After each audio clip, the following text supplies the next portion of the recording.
Hello and welcome to the Noise Filter podcast. This week I am doing an interview with Jordan and Matt from Moriaty, who are a lovely bunch of gents. This week we talk about creativity and inspiration and also just all kinds of stuff. So I'll leave it to the interview. Hope you enjoy it. Hello. This is the first one. Gents, what sort of stuff inspires you guys for your band? What kind of makes you guys? What influences your? Well, we started out by going to Tea in the Park a number of years ago and just watching a few bands. We were in bands, different bands ourselves that toured together, and it was like, we can do this. Let's just have a jam, and we just kind of like jam and stuff comes out, you know. And it depends what stuff you're listening to at the time. I mean, at the time when we got together, I was going for a massive sort of old school blues phase and more sort of stuff that you guys play. Listen to Louis Jordan constantly. You know? And so we were kind of did a bit more of that sort of thing, and then. I mean, around the time we did the first album, we were playing a load of gigs and just driving to gigs, listening to Doggy Style, Pantera, and Rage, and that was it. Yeah. And it was the combination of those three elements created a lot of the songs on that album, and maybe a bit of rock and roll, and then it changes. You know, Matt's listening to a lot of disco stuff at the minute, so we're coming in, we're a lot more transitioning through. And it's not even like we're going, let's try and grow in this area. It's just like, let's just try and rip these people off instead this time. But I think if you love something, you kind of want to emulate it a little bit, don't you? There's like a part of you that like goes, I want to do that. Yeah, it is. I think if I'm into Stevie Wonder, I'm not going to try and write a Pantera song. I think I think what you're listening to at the time is the best thing to. It is. You do it. But when you play together and you've got a certain style and there's. You know, it's me and Matt. You know what I mean. So if we jam out some stuff, what you've been listening to and thinking about comes out. You know, and if that happens to be, you know, disco, then it's disco filtered through Moriarty's. You know, machine, eyes. You know, and the same as it is with anything else. And at the end of the day, we're a riffy kind of heavy kind of bluesy based band, and no matter what, that's always going to be the core because that's just what we are. You know, and that's what we kind of. We're in a box in a two-piece, you know, trying to sort of push that in different directions, but we're in a box, and it's more like just chucking some more things into the mix as opposed to trying to think outside the box. You kind of bring stuff into the box, if you know what I mean. They're riffs, but they're just different kinds of riffs they put on the conveyor belt and they come out the other side. It's still a Moriarty tune. I think we've always wanted to do that anyway, really, I think. What sort of like, were there any other sort of two like duo bands that inspired your kind of thing, or is Black Keys at the time? Black Keys and the White Stripes, obviously. I mean, I loved the White Stripes, and the moment I heard Little Bird, I think it was, on John Peel years and years and years ago, and I was just a massive fan, and I always thought, you just can't be in a two-piece because of the White Stripes. No. And then just around a similar sort of time, I saw a friend of mine's band, and they were just sort of doing it was just a two-piece doing some real cool stuff, and I was like, this is amazing. I found out about 6 months later that they were just covering Black Keys tunes, and I was like, who's the Black Keys then? And you started getting to that, and Brothers had just came out, and that Brothers has just that was very soulful as well. So that was not the type of two-piece you'd expect. Even though they had 4 members, then it was still modelled as a two-piece. I think it was based around two-piece tunes. And they did the same thing. They just brought the keys in and stuff, and I think we actually missed them at the festival because we missed them at Tina loads of stuff. We wanted to go watch them, but they were the inspiration even without going to watch them. I don't think we wanted too many people involved because we've been in bands with loads of people. It okayed it. By the time the Black Keys came out, it was like, you know, the White Stripes did it. You know, no one else had really done it. There was a few people, you know, before and here and there, but not really. You know, even when Death from Above and stuff came out, but they didn't really make it massive. And the Black Keys kind of made it okay. It was like, you can be in a two-piece. It's not just the White Stripes. It's an option now. And then we started doing it, and there was a few other bands, Wet Nuns and stuff, that started creeping out of the woodwork. And then, obviously, a few years later, we were obviously doing the same thing. We were listening to the Turbo Wolf, and we were listening to Led Zeppelin, and we were listening to Muse, and we were listening to hip hop and whatnot. Doggy Style, Doggy Style, still. Always. It's always pop on. It in there. And then, but you know, Bang, Raw Blood were doing the same sort of thing at the same sort of time in just a slightly better place, and doing it with I mean, we did toy around with just the bass for periods, It's a great sound, isn't it? It's a great sound, and you know they do it well, but you know now it's even more difficult because now it's, you know, two piece or you like Raw Blood. Yeah. And it's kind of made it harder. There was that period where the last few gigs pressure, wasn't it? The last few gigs we've been to, it's just Raw Blood at the beginning before we play. Yeah. First album, they just whack it on, and it's like, try to put something else on because they're gonna get that from the stage. Yeah. So that's in their brain when you hear the album before and go, oh yeah, two piece, Raw Blood, connected.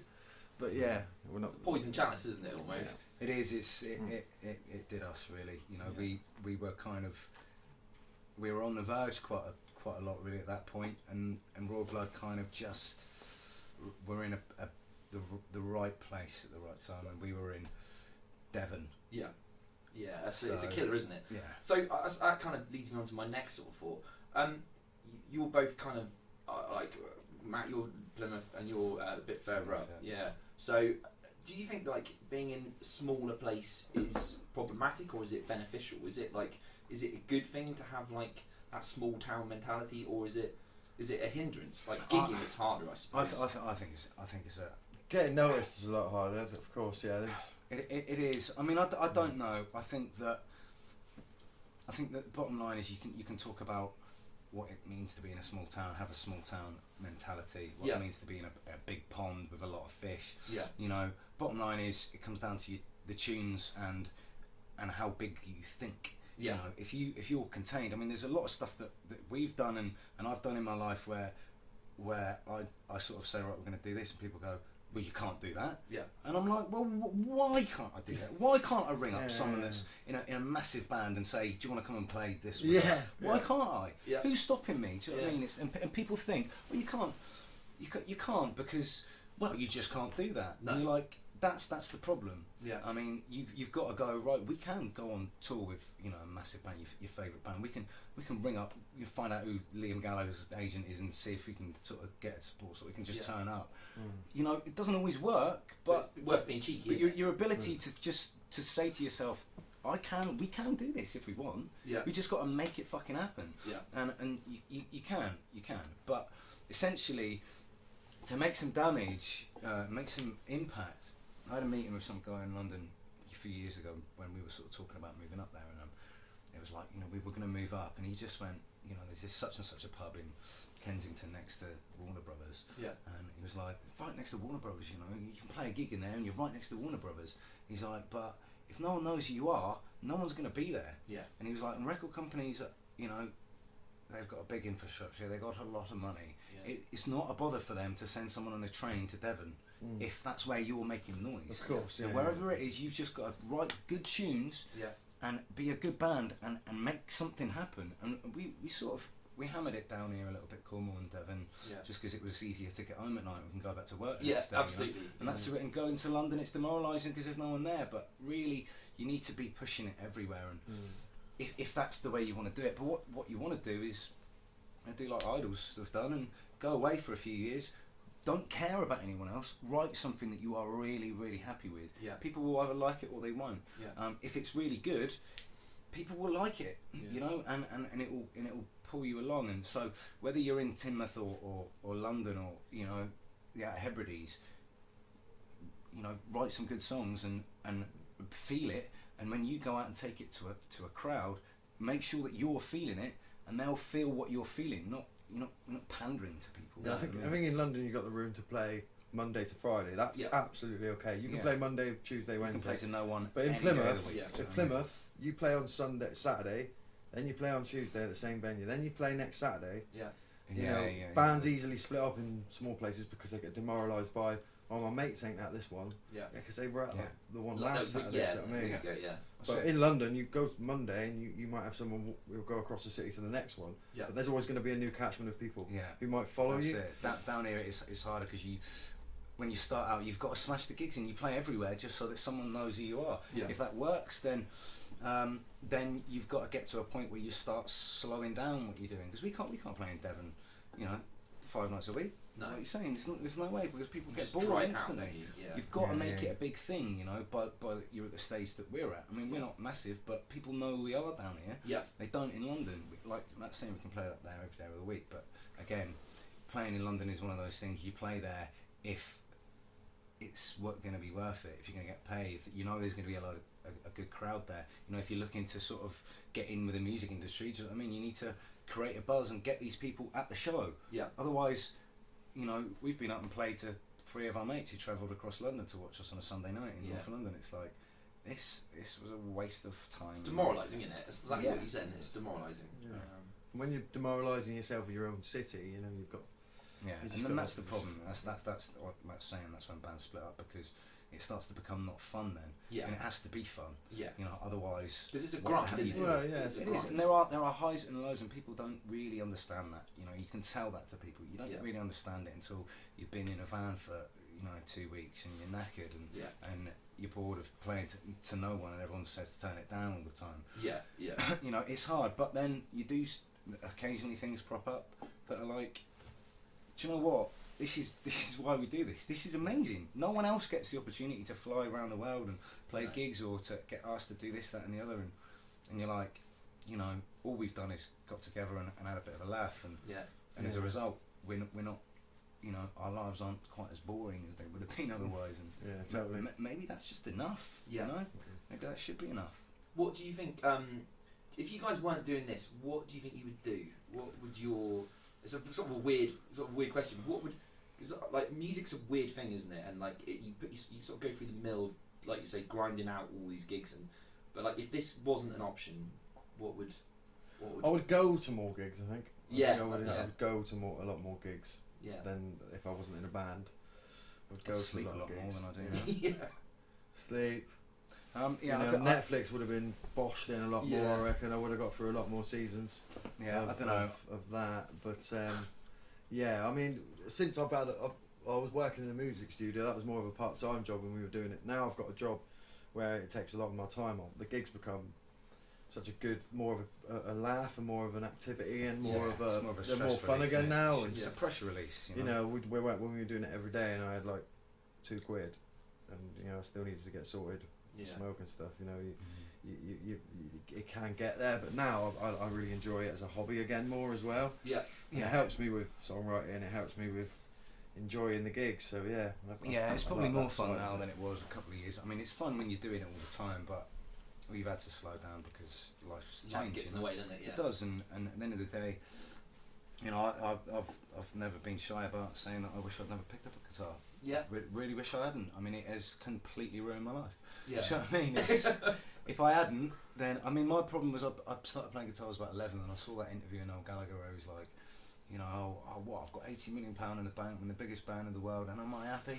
No, I want more. Yeah, that's the problem. And I saw that when I was about 11, I was like, that's what I want to do. I want to be him, whoever he is. That sounds wicked. When we were growing up, a lot of the bands were from the same, like the Verve and Oasis and Blair, and well, not so much Blair, but Supergrass and bands like that. They were actually from, you know, kind of our similar backgrounds, you know, and that didn't help. But it was that was possible, you know what I mean? Yeah, right. And it is ignites the possibilities. I still love it now. I checked out some stuff with the Verve the other day, and it's just like I've been listening to Oasis the last came few from weeks. Wigan, you know what I mean? Wigan's a horrible, a proper British place, you know, not derelict and very run down and not built much up after the war and stuff. And for a band to be as successful in that kind of way, a #1 single, you know what I mean, and stuff like that. It's quite reflective of that Plymouth sort of vibe, isn't it? And I think it's about time something really good came out of Plymouth. Well, we got a new museum coming, so art gallery, so that'll be it, won't it? Not too bad, is it? No,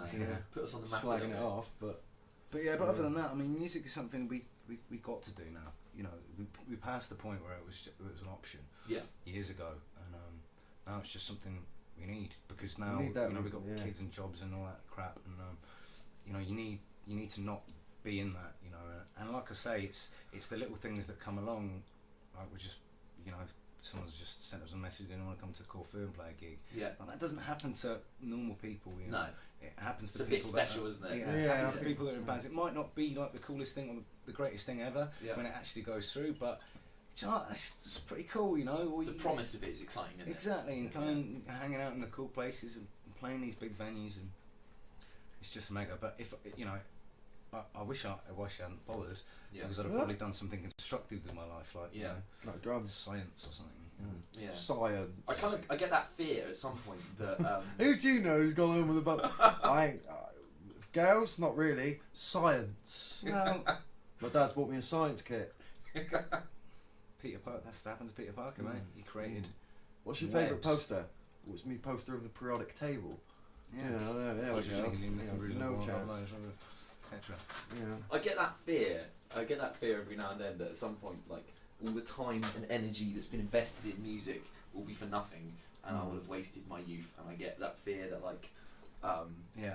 Do you know what I mean? Do you know like that point where like on like the League of Gentlemen where matey comes out, he's like, music's a shit business. Isn't it? Do you know what I mean? You're handing out your tape to people and stuff like that. That's shit business. Shit business. Isn't it? But it's That getting to that frightens point me. now. I mean, we're not spring chickens. You know what I mean? When you're 20, the world's ahead of you. When you're 30, it's still you're at the apex of your life. And the further you move into your 30s, it's like. I mean, it's like I'm just desperately hanging on to this now. Yeah. You know, it's this. You know. It's gone a bit beyond the joke. It's like it's gone beyond the point where it's like this could happen. It's just like you're just dragging this out now, and it's like fucking right I am. Too right. That's what I am doing. And I'm gonna be dragging it out for as Fine. long as I can because I've got nothing else. Do you know what I mean? That's frightening, isn't it? That is frightening, isn't it? Yeah, it always worries me at some point that like just 20 years of my life has just been poured into the dream of getting music going. Then you get it going, and then you like it's hard to keep it being a self-sustaining thing, isn't it? It needs to get bigger and bigger. It needs to be potentially like the possibility of having it be a real job is really exciting. It's cool, and you can turn that into, and I'm quite sure that ends up turning into being mundane. But the idea of that's great. But do you know what? I don't even know now. I mean, a couple of years ago, we were almost on the verge, and you know, I had a kid and whatnot. And now it's just like, you know, we're not really in it for that anymore. We're in it to make music because we want to make music because we need to, and we've got a lot of new songs that I just got to get out. Get out. And you know, everything after that first album has been a bonus, and now it's just a point of just getting something out because, I mean, getting it out right, but doing it because we need to. But you know, if it happened tomorrow, if someone turned around and said, right, that's it, going on a world tour and all that. I don't even know if I could handle it now. No. Do you know what I mean? I don't know if I'm built right wired right anymore because I was, but now I like going to bed at like 9:30. Yeah. You know, it's it's something right. nice about going home to your own place. place. Game of Thrones, bed. You know, nice. Get up in the morning early. You know, get up nice and early. You know, have an omelette. Make a day of it. Cheese on it. Yeah. You know, it's a really young person's dream, isn't it? Or young person's. Like it really.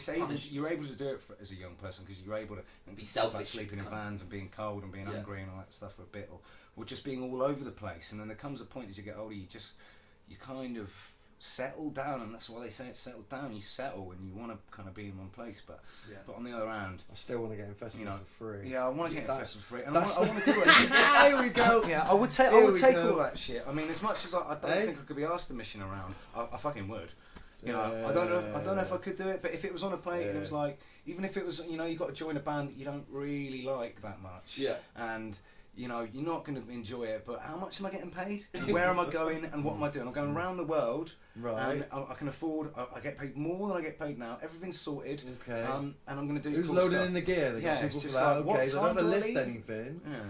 That's Well, the dream. we going That from? is the ultimate dream. It's like somebody turn up, someone sorts everything out for you. Yeah. Get off the stage, go home, or go wherever you're gonna go. Like the other part of it is like, especially like I sort of have that reality of like turning up to gigs, setting all the stuff up, packing all stuff up, and driving home. And that is.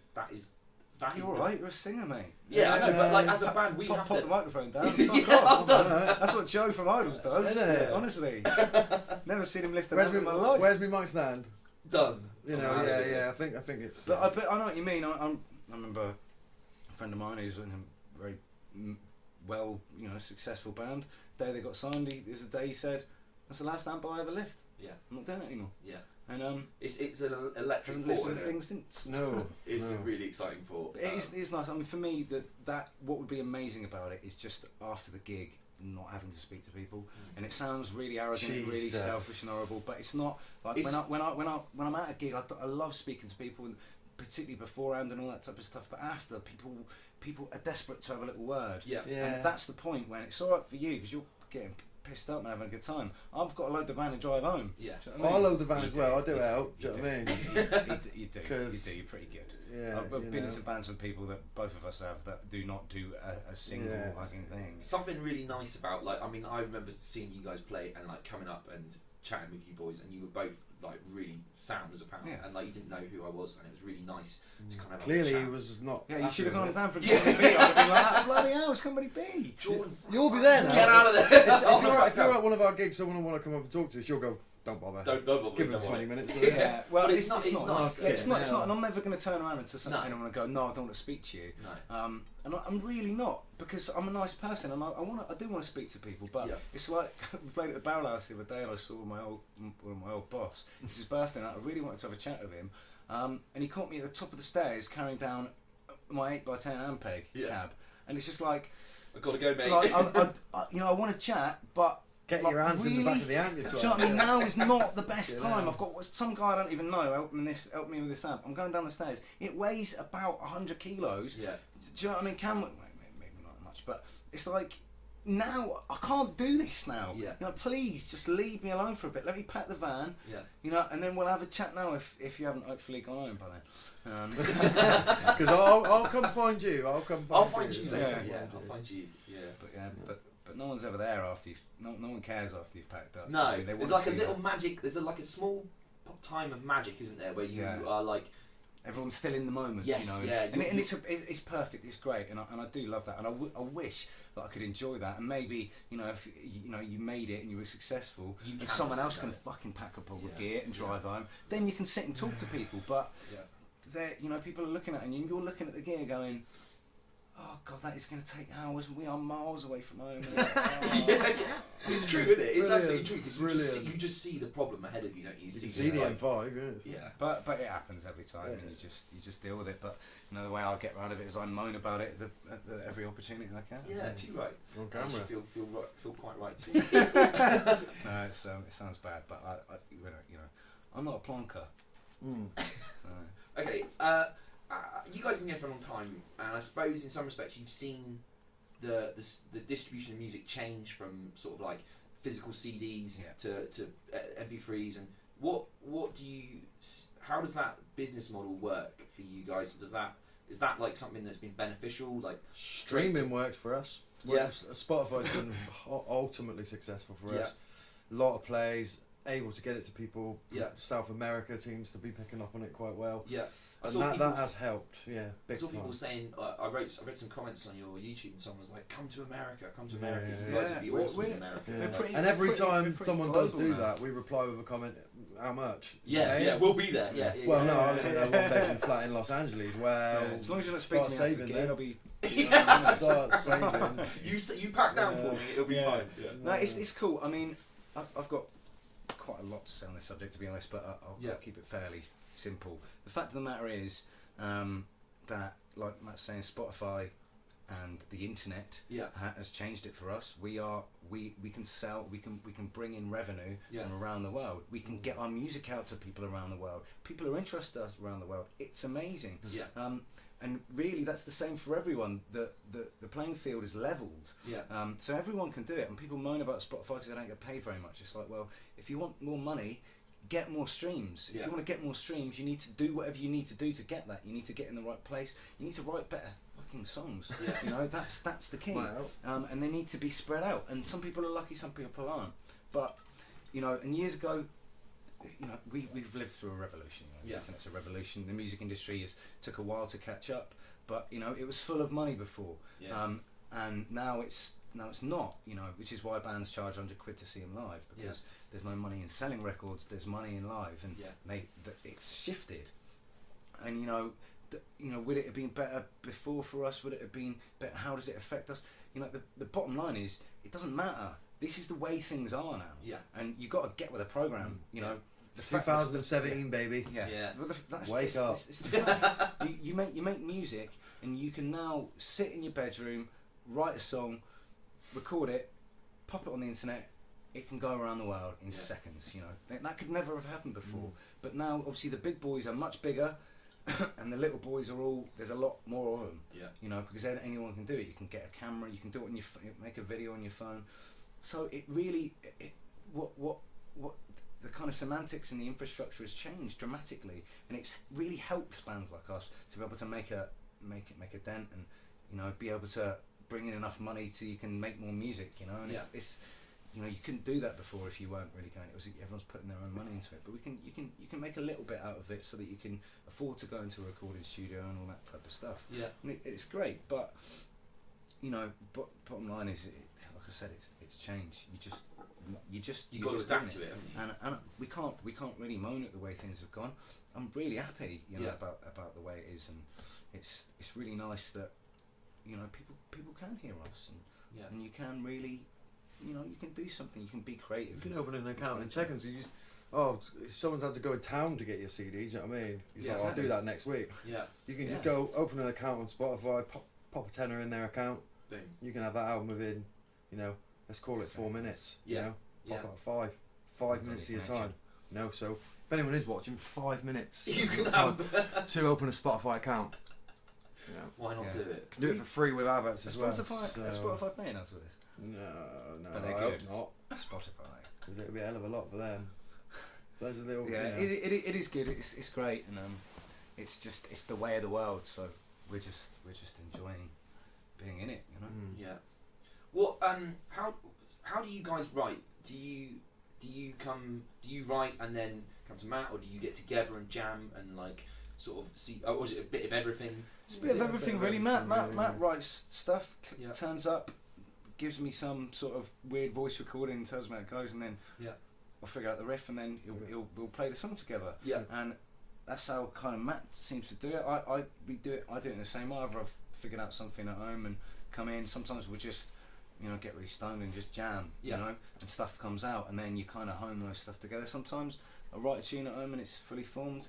Sometimes it's just a lyric. It really doesn't seem to matter. I mean, some of our, you know, our more popular and you know, better tunes, there's no rhyme or reason. Esperanza took about a month to write because there was the riff, the seeds of the riff. Yeah. The riff became something, then eventually something else was added to it and something else, and it took about a month. You know, Balls, this tune that we've had in Pure Filth, took about 2 years to write because we just chipped away at, this isn't right, this isn't right. Yeah. You know, Jealous took like 10 minutes. Do you know what I mean?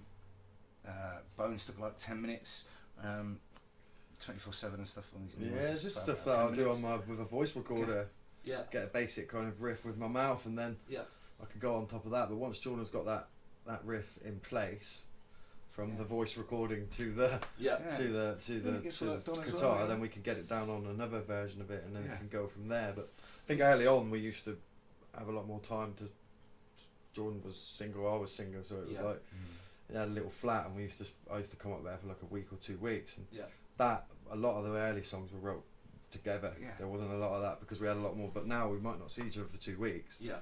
And you come back, so songs do take a little bit longer because they're over an extended period. Yeah. You have time to think about it. You have time to think about that ain't that good. Yeah. So you're not writing them spontaneously. I think in the early days we used to write a lot of songs spontaneously, whack them out at the first gig and go, that's a good shit song. Yeah. You know, a little experience. But now we're a little bit like, no. Try it out. We used to like, you write a song on the Thursday, wouldn't we? And go, that's alright for the gig on Saturday. That's alright. That is. Yeah. That's fine. That'll be fine. That's fine. A little bit younger, so a little bit more ruthless. You play it and go, fucking ruin that one, didn't we? Yeah. But now it's like, should we play Balls this week? No, I've got a new chorus and a new verse. Have you? Yeah. So is that one of the things that like getting older, getting wiser has taught you? Have a bit of time, let it ruminate, kind of get it a bit more tightened up. Maybe. Maybe I don't know. I just is it beneficial? Better? Is it better? Have you got a better process now, or was it better when you were both able to kind of just get in that space together and kind of have a bit of time to? I don't know. I don't know. It was just different. Depends on what comes out. I don't think it matters. I think it doesn't sound good when we play. Time. I used to play a lot more guitar on my own, but there's just any time to do it. Space to do that now, and sometimes you go through periods where you just write loads of wicked songs. Yeah. And then sometimes it takes you fucking ages to write a song. Yeah. And even longer to write a decent one. Yeah. And that's just the nature of it. And don't get me wrong, like it used. Sometimes, like I say, I remember writing Jealous. I remember writing it in about 10 minutes. Yeah. And it was just there. and therefore you take it to rehearsals and it's just there. Yeah. And I remember Esperanza, and I remember I always record stuff on the voice recording, and you listen to the riff, and then you listen to Snoop Dogg and you see what you can steal from that, and then you kind of add a bit more. And that's really, and then it was the drive. I used to drive down to Plymouth to rehearse, and I used to figure out the lyrics and stuff when I was on the way down, and just voice record them or whatever I needed to do, and you know it was fine. But honestly, this Balls tune that we've got is, I mean, it's not going to be called Balls. You can't call a tune Balls out of the bath. It's ridiculous, isn't it? No. Working title. But you know, that's taken fucking ages to write. But that was a riff that we jammed, just came out with years ago, that I found on the voice recorder, or found on one of the things. Yeah. I was like, oh, that was really good. Started playing it again. Then it's just adapted slowly, because it was just a riff. Yeah. And then it's been added to, and it's like, actually that bit's shit, let's take that away. And then you play it for a bit longer, add some more bits, and then actually that bit was quite good, and then it goes in and comes out, and I'm not quite happy with this, and essentially I don't really care if at the end of the day, if it makes the song better. Yeah. Great. If the song's great after 10 minutes, you know, don't touch it. But sometimes it's not. You know, sometimes it needs work. Tweaking and stuff. But you know, the best songs, as everyone says, always come out in 5-10 minutes. But I'm not sure about that. I think it's a craft, songwriting. It's a skill, and sometimes it takes an experience that you go through to really be able to need to express something. You know, and whether you know that at the time, it's not necessarily a conscious thing. Right, you know, I've had a fucking shit week. I need to, you know, tell the world. It isn't like that. Sometimes you just write. There's something in you at the time. It comes out. It's really good. Yeah. Or, you know, particularly if you're trying to force something out, it doesn't necessarily work. And with a song where you're not sure about bits and bobs, you try and force bits, and maybe you just need a couple of months to sit on it and something else to come out, and you go, that would work in there. And this is why, you know, we might just stop playing gigs and just try and write one song for the next 10 years. Yeah. We're back. How many songs you got? One. How long is it? Long, real long. We're coming down the Churro. Oh, Cornwall's connected to England now. It's not even right. Connected to England, sort of. Bridging that. Excellent. I for a while couldn't stop writing songs, and then I had a friend that I was writing with, my friend Christian, and we just would bounce stuff off, and he'd come over, and we would just like, I couldn't stop writing songs, and I wrote what for me were the best songs I'd ever written, and then he went away, and I just couldn't write, and I've completely lost it, and I don't really play guitar anymore, but I used to be in bands, and that's just gone, and I don't know what it is. I don't know how to like tangibly recreate that. Yeah, give well, he lives in Bali. I'm like, how the fuck am I going to play again? It's not pop over, can you?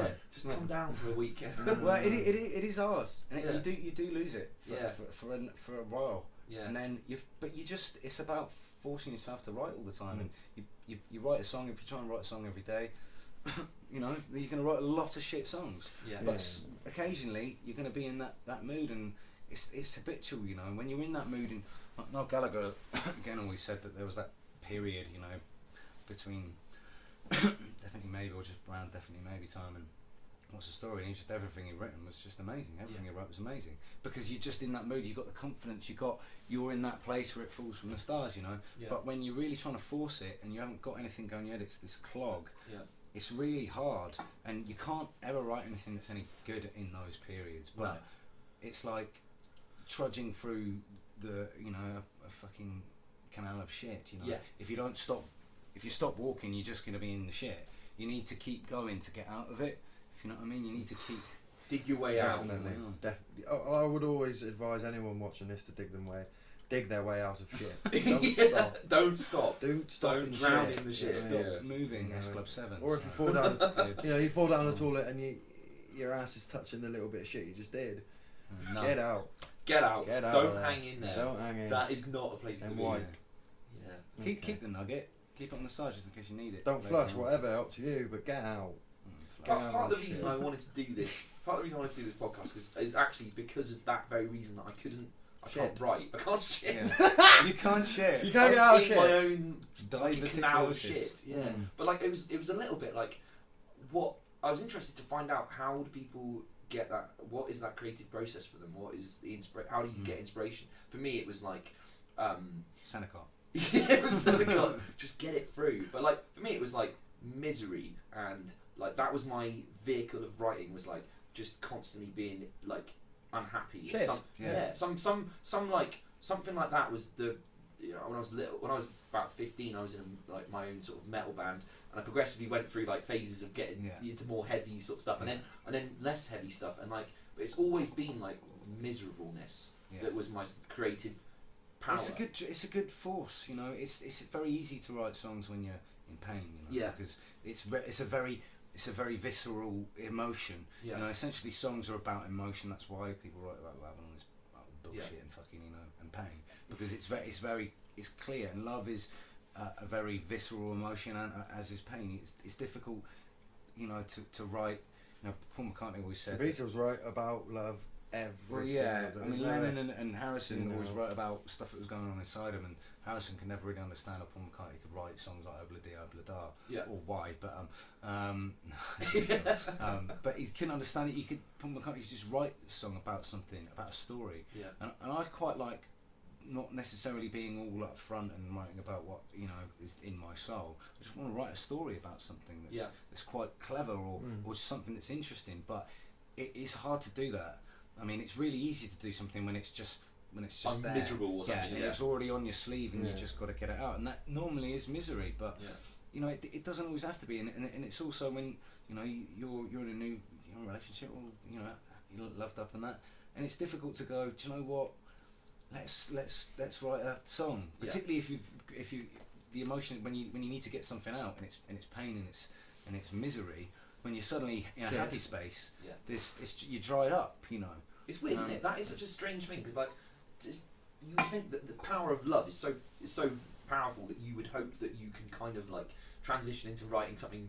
I suppose that people do write happy songs, but I've never understood how, or when I'm happy, I don't feel the need to do it. I just I'm so taken up with being happy. I don't need to. I don't need to do that. And plus, when you're sort of, you know, you're in a new relationship and it's all good, you tend to be doing other things. You're more interested in other shit, aren't you?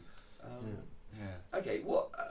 So we talked about earlier about like who influences you. Is there, like, I suppose like Black Keys, we kind of sort of covered that, but like, is there any particular band that like inspires you now, or is there anything that like, is there any album that like, kind of, is there anything that you think like this is doing it for me right now? I've been listening to Oasis lately, the Beatles, because I'm just going through one of those phases. But it'll always be the Beatles for me. I go in and out, and Beatles are a great band. I'm a lover of good songs. You know, you can be the most technical musician in the world. You know, couldn't really give a shit about that. But if you're not writing a good song, do you know what I mean? I don't really. All the biggest bands in the world, whether you like them or not, they write good songs, and that's the reason that they are where they are. You know, there was hundreds and hundreds of bands like Guns N' Roses at that time when they came out. Didn't have good enough songs though. There's the issue. Nirvana and Pearl Jam period, hundreds of bands from those areas of America. There were grunge bands starting every day. Did they have the songs though? That's what I've always been about. Songs. I've always been about sort of that songs. The era I was brought up in, with, like I was saying earlier, with Oasis and Verve and Blair. They're great albums because it's one track till 12. Absolutely brilliant. It could be a single. You know, Park Life for me was a big one. And obviously, definitely, maybe I Should Coco, this Supergrass album. Any of those songs could be a single. Not 2 or 3 songs. Well done. That makes the album. Bang and the rest of it doesn't really matter because you got those 2 big songs. Exactly. They were big albums. You know what I mean? Urban Hymns the other day. I listened to that. Every single song. Lucky Man and Bittersweet Symphony didn't even get to #1, but Drugs Don't Work did. And then you got Sonnet. And then it's just constant. The whole album is constant. Same as. And the reason they probably split up that second period, they split up again because just struggling to compete with that. Just trying to make an album like that. And you know, the Beatles is just songs. It's just constant. It doesn't really like So. Do you guys ever get that fear, that exactly what you're describing, of like when you do a great album, following it up? How do you kind of make the next? Because like your first album is very sort of a style, and now you're going to be doing something else. Are you going to be sort of keeping it within that kind of same? Obviously, you guys are going to be. Yeah, we are. I mean, I'll be honest. I couldn't give a doggy style. thing is, we're not. We you know, I think we made a really good first album. It's really cool. It is what it is. It was of the time that it was of the time. But you know, we're not massive. It's not like, all right, what are we going to follow this up with? Yeah. It's just, let's just write some songs. I mean, it's been 3 years now since we released that album. Yeah. So, and we've spent a lot of time writing, a lot of time chucking the songs away. Some of the songs are quite similar. You know, some of them have moved on a bit, but the songs are just what they are. We've just written a load of songs, and it's the best ones we're going to use. You know. Yeah, and that's the way it should be. If you know, sometimes you can sit and go, nah, let's do something like this, but we haven't really. You know, it's been a while. We've written quite a lot of songs over the last 3 years, and they've been written at different spaces. You know, in our band kind of career and our lives. You know, and you know, they've got different influences. Like I say, at the minute I'm listening to Oasis. You know, in a few months' time we'll be back listening to 36 Chambers again. Do you know what I mean? And a load of whatever it is. You know, it doesn't matter. So you kind of. It all kind of sits inside of you and just comes out as it comes out. And you write a song. If that song's good enough to make it onto, you know, an album, and these days you can record an album pretty cheap at AOM, but we wanna go and work with someone and make something that's really good. And if it's not really good, I won't fucking release it. I'll keep it back until we go back and make it right. And even if that means recording 50 songs and that just came up on the first album quite a lot. It was like, it's good, but is it really good? Because we would come back. We were always the old classic Joy Division kind of Happy Mondays vibe. Stereo car testing was always our vibe. We didn't have the best stereo when we were going down to John, so we would drive back from Par to Devon, and it had to have that car stereo test. Is it that good? Is it that good? You'd have it on John's stereo, as be blasting out to you. Of course, it's going to sound good. Yeah, absolutely. Absolutely, yeah. But like Ian Curtis did, you whack it on that stereo. That was the test. Yeah. Sean Ryder was the same. All that little Manchester period. The guy that produced them, Neil Hannett, he insisted that it be listened to. Everyone did. It's a great idea, isn't it? It's a great idea. Rick Rubin did that all the time with the Beastie Boys and whatnot, and that's just the nature, and that's what that's what we'll do, and essentially we'll record an album, you know, and if it sounds good in the car on a crap stereo, then it's going to sound even great. With the Devil's Child, I mean, we had that Move On, because Move On was a different song before. It was heavy, it had a big heavy riff, and we recorded it. I can't write ballads. Yeah, and I was like, I'm not sure about that. I thought we needed a ballad on it. Yeah. I thought it needed that moment to sort of come down, and then I sort of just made Matt rewrite it. Yeah, rewrite it. We sat down. I just came up with some little guitar thing, and you just started singing a bit over it. And then you sort of wrote some lyrics, and then we kind of edited them on the way down. We were about just round the corner by that little shop just before the turn off for Par. Lazy. Yeah. It was like, right now, you went into the thing, and I was just sort of edited them a tiny little bit, and I went and recorded it, and it helped make the album because it needed to have this rhythm to it and this up and down. You can't do too much of this. I mean, not saying it's the same thing, but with Company Beat. We've got the same thing where we're like a jump drive band, and basically if you just bang jump drive tunes all the way through your set, people just get tired of it. Like, it doesn't matter how good they are. It needs to be interesting. If you're just doing fucking riffs all the time, we'll get bored of it. Yeah. And like I said, like we've since the start it was about, should we just do this for a laugh? And you know, we've been successful in areas, and you know, it's been up like highs and lows.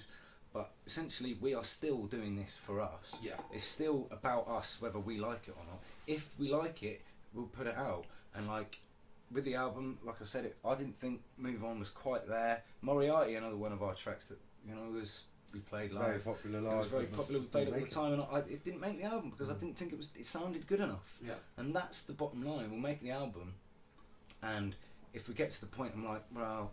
This is why there's a couple of little skits on Devil's Child. I think the skits was a lot about Doggy Style. Yeah, but hip hop albums have those skits. It felt like it needed it to section stuff in, and you know, we'll record some songs. It will need to be stitched together in some way, and it will need to flow and tell some sort of story. Whether anyone can understand that story, whether that story's just in my head, I don't really give a shit. Yeah. You know, as long as I'm happy with it, then that's the main thing. If I'm not happy with it, then what's the point? Yeah. You know what I mean? Yeah, what's the point in putting it out? Because if nobody else likes it, you've got to like it yourself. Yeah, you've got to do it for you. I listen to Moriaty an awful lot. Do you know what I mean? I listen to our stuff constantly. Yeah. And I listen to the recordings that we do because, It's how you analyse it, yeah, isn't it? you're need to analysing. learn You're from constantly tweaking and getting it better, and building this picture that you want to kind of the story that you want to tell. And if people can understand that and like it, then great. And if they don't, then fuck them. Yeah. Do you know what I mean? It's not about them. Yeah. It's about what you're trying to say. You know what I mean? And that's cool, man. Do you guys have anything you want to plug? I assume you got your new album coming up.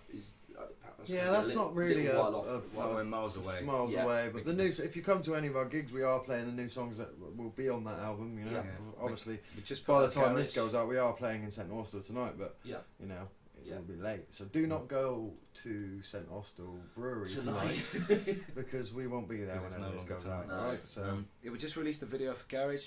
Yeah, Garage is in. Get out on really that good. one. I really like that. It's really cool. Is that all done in is that just done in Plymouth? Or is no, that I was Brett inside. I saw a few little. Yeah, all in Plymouth. Yeah, just from where I used to work at PMC and stuff, and I think it got put together quite quick, like over a period of time. And I had an idea, and it kind of came out like that. But that's just my attempt at trying to write a love song, really. And I think I've done it on a new song we've got. I've tried to write a love song, and it just doesn't move on. Was a love song. Move on was a love song, really. I tried to. It was more of an angry song towards someone, but I couldn't put it across the way that we did on the album. Yeah, it had to be another way. It was kind of like a political song, really, because I kind of like talked during the verse. And it's that's out. So check it out. All good stockists. And that's just the last sort of single from the EP that we did last year. I mean, we were gonna it was I'm and on about what to do. We want to kind of do a hip hop collaboration kind of thing, or a collaboration kind of EP album or something. We've got a lot of songs that we need people to be involved in. You know what I mean? That, of all different styles, and we want to kind of do that. But again, it's like finding the time and the money. So at the meantime, we just kind of want to get to recording the album, but we're still reading out all the old shit, you know what I mean, the album and the EP. Reading out all the old shit. That's alright, isn't it? Fine. Is there any of your buddies that you want to give it, like, do you want to, I know you like the Idols, is there any other bands you want to, like, get people to, if like, you haven't heard Brutalism yet, you do need to check that out. You do. I mean, they're everywhere, but there's a reason why they're everywhere. Check it out. They're It's a good album. Patrons knocking out some good vibes at the moment. Honey in Cornwall, Bastard. Company B, you know, whatever. Honestly, all around. Like I said, there was a period in my life where, for about 9 months, where I just did not listen to anything post about 1946. That's really cool. I like that. I refused, and it was Louis Jordan constantly. Yeah, he's the man. The fact that he's got a song called Jordan for President, good, clever, good lyrics. So well like done. That. I always sort of share that around election time, just in case people want to vote for me. Because I'll take the MP's salary any day of the week. And probably do something about it as well. But those guys are all fucking great. This band called the 45s from Bristol, sort of the covers band for people that don't like covers bands. Yeah. They're Raz. Who else do we like? Plain Views. They're wicked, man. Others. Yeah. Check out Devon and Cornwall, really. Yeah, nice one. Do what you gotta do. Alright, cheers guys. Well, this is the first Noise Filter podcast, so thanks Jordan and Matt from Moriaty. Nice. See you later, everyone. Yeah, great work. Bye bye, world. Check them out. Cheers, dude. Sorry.